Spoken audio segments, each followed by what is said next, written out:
Assalamualaikum warahmatullahi wabarakatuh. Perkenalkan kami dari kelompok 2. Kami ingin mempresentasikan hasil kerja kami dengan judul aplikasi e-commerce berbasis microservice dengan integrasi algoritma kecerdasan buatan AI untuk meningkatkan pengalaman pengguna dan penjualan sebuah studi komprehensif. Perkenalkan, nama saya Tiara Fintan Ramadhani dengan NIM 13020230127. Dan saya Mutiara Abdi dengan NIM 13020230131 sebagai pemateri pertama. Dan saya Reski dengan NIM 13020230139 sebagai pemateri kedua. Nama saya Odin Widehiwa dengan NIM 13020230132 sebagai pemateri terakhir atau pemateri keempat. Baik, selanjutnya saya akan menjelaskan pendahuluan, yaitu sistem e-commerce telah mengalami pertumbuhan yang sangat cepat dalam dekade terakhir. Konsumen kini tidak hanya menginginkan transaksi cepat, tetapi juga pengalaman belanja yang personal, responsif, dan cerdas. Untuk menjawab tantangan ini, arsitektur perangkat lunak konvensional yang bersifat monolitik mulai ditinggalkan karena kurang fleksibel dan sulit diskalakan. Sebagai alternatif, arsitektur microservice dan integrasi kecerdasan buatan AI menjadi solusi modern yang memungkinkan sistem bekerja secara modular, lebih tangguh, dan mudah beradaptasi dengan perubahan kebutuhan pasar. Selanjutnya ada latar belakang. Perkembangan teknologi digital telah mendorong pertumbuhan pekat sistem e-commerce di seluruh dunia. Pengguna kini mengharapkan layanan yang cepat, personal, dan responsif. Sistem tradisional yang bersifat monolitik menghadapi tantangan besar dalam memenuhi ekspektasi ini, terutama dalam hal skalabilitas dan fleksibilitas. Rekayasa perangkat lunak (RPL) hadir sebagai pendekatan sistematis untuk mengembangkan perangkat lunak modern yang mampu menjawab kebutuhan tersebut dengan memanfaatkan arsitektur microservice dan kecerdasan buatan AI. Sistem e-commerce dapat dirancang lebih modular, adaptif, dan siap untuk integrasi teknologi lanjutan. Oleh karena itu, penting untuk memahami bagaimana RPL dapat digunakan untuk membangun sistem yang responsif, aman, dan dapat dipelihara dalam jangka panjang. Pemateri kedua akan membahas tentang prinsip utama RPL modern. Prinsip utama dalam rekayasa perangkat lunak modern yaitu Single Responsibility Principle atau SRP. Setiap layanan atau modul memiliki satu tanggung jawab spesifik untuk memudahkan pemeliharaan dan pengembangan. Loose coupling, komponen layanan terpisah dan tidak saling bergantung erat agar fleksibel dan mudah diubah tanpa memengaruhi keseluruhan sistem. DevOps, kolaborasi erat antara tim pengembang dan operasi untuk mempercepat siklus pengembangan dan development. Continuous Delivery atau CD, otomatisasi proses build, testing, dan development untuk memastikan pengiriman fitur yang cepat dan berkualitas. Selanjutnya yaitu model pengembangan Agile dan DevOps. Model pengembangan sistem e-commerce microservices dengan AI atau yang pertama itu ialah Agile, pendekatan iteratif dan incremental, menggunakan metode Scrum dan Kanban untuk manajemen proyek yang fleksibel, fokus pada kolaborasi tim, respon cepat terhadap perubahan, dan delivery nilai secara berkelanjutan. Selanjutnya itu DevOps, integrasi antara tim pengembangan, development, dan operasi operation, otomatisasi proses mulai dari coding, testing, hingga development, menjamin stabilitas sistem dengan pipeline, continuous integration atau continuous delivery atau CI atau CD. CI atau CD pipeline, otomatisasi build, unit test, integrasi tes, dan development mempercepat siklus rilis fitur baru sekaligus menjaga kualitas sistem. Selanjutnya, strategi pengujian. Pendekatan pengujian sistem e-commerce berbasis microprocessor dan AI. Yang pertama itu unit testing, menguji setiap layanan microservice secara terpisah untuk memastikan fungsi dasar berjalan benar. Yang kedua itu integrasi testing, menguji integrasi antar layanan seperti API atau API komunikasi antara layanan produk, pembayaran, dan rekomendasi AI.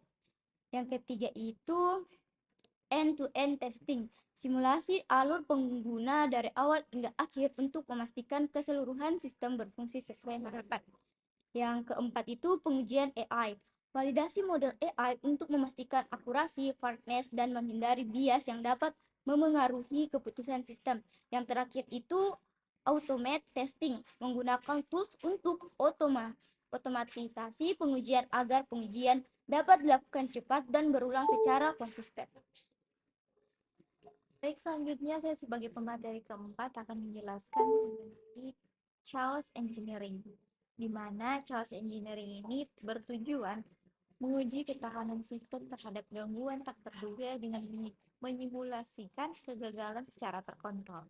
Adapun manfaatnya meningkatkan resiliensi sistem microservice, menemukan titik lemah sebelum terjadi insiden nyata, meningkatkan kepercayaan terhadap sistem produksi. Adapun pendekatannya injeksi gangguan, delay jaringan, service mati, overload. Kemudian observasi respons sistem secara real time, perbaikan berdasarkan hasil eksperimen. Tools populer, misalnya metode Gremlin, Chaos Monkey atau Netflix, Litmus Chaos atau Cloud Native. Lalu ada pemeliharaan sistem. Di pemeliharaan sistem ini memiliki tujuan pemeliharaan, di mana menjaga performa, keandalan, keakuratan sistem seiring pertumbuhan data dan penggunaan. Strategi pemeliharaan pertama, monitoring performa layanan, gunakan tools seperti Prometheus plus Grafana untuk memantau CPU, memori, respons sistem perlayanan. Adapun logging terpusat, terapkan ELK stack atau Elasticsearch Logstash Kibana untuk mengumpulkan, menyimpan, dan menganalisis log dari seluruh layanan. Pemeliharaan model AI atau MLOps,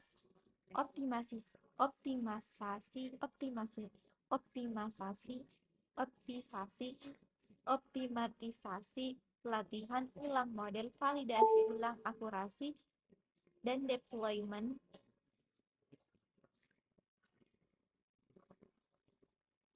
ya.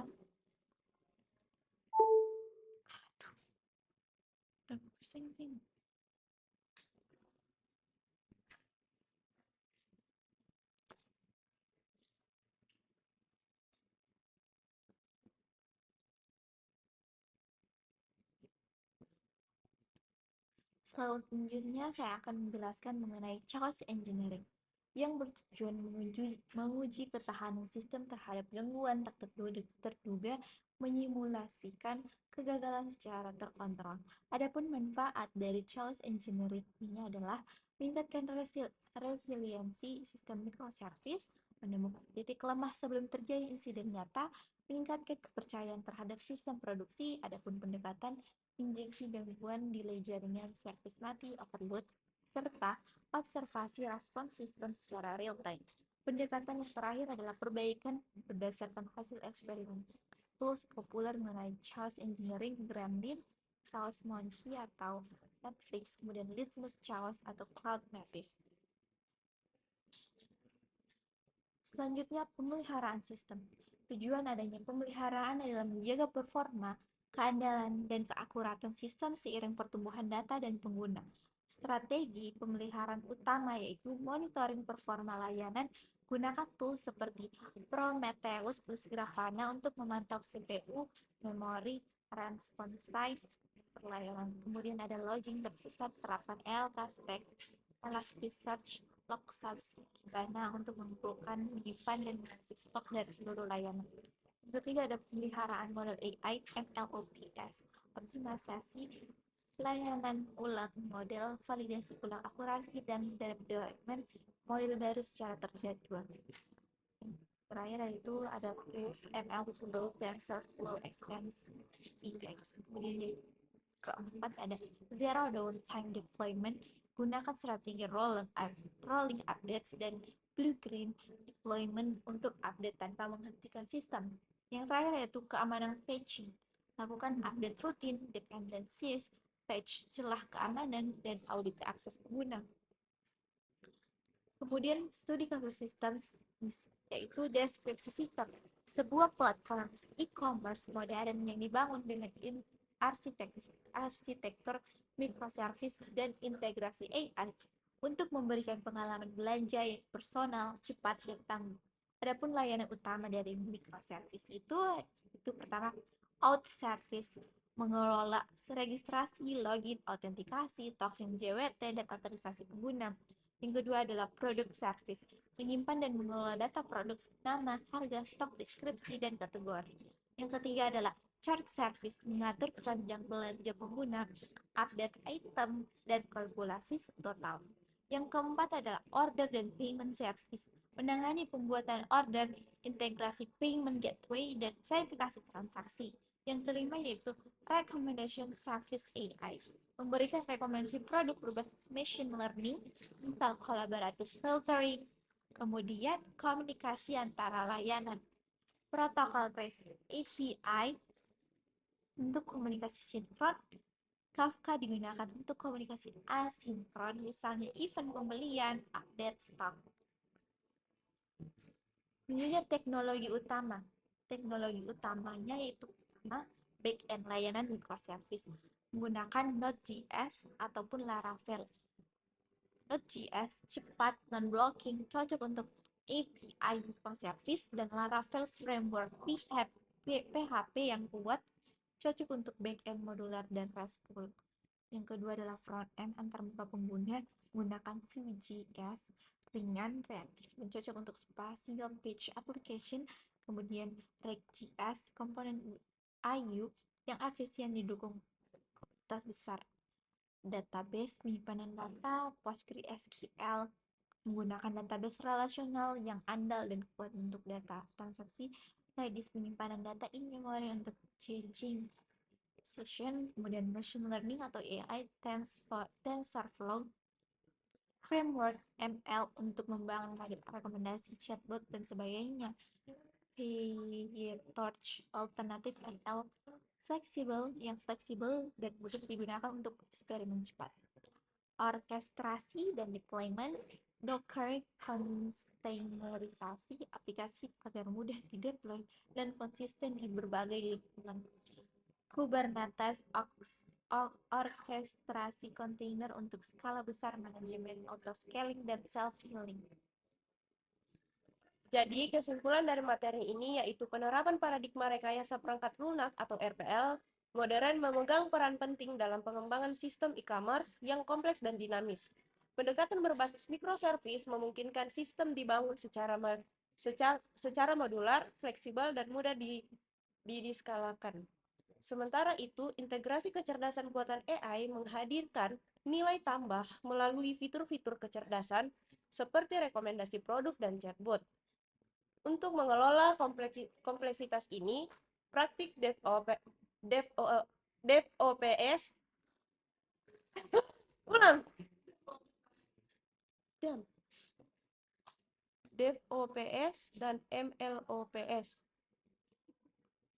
Jadi, kesimpulan dari materi ini yaitu penerapan paradigma rekayasa perangkat lunak modern memegang peran penting dalam pengembangan sistem e-commerce yang kompleks dan dinamis.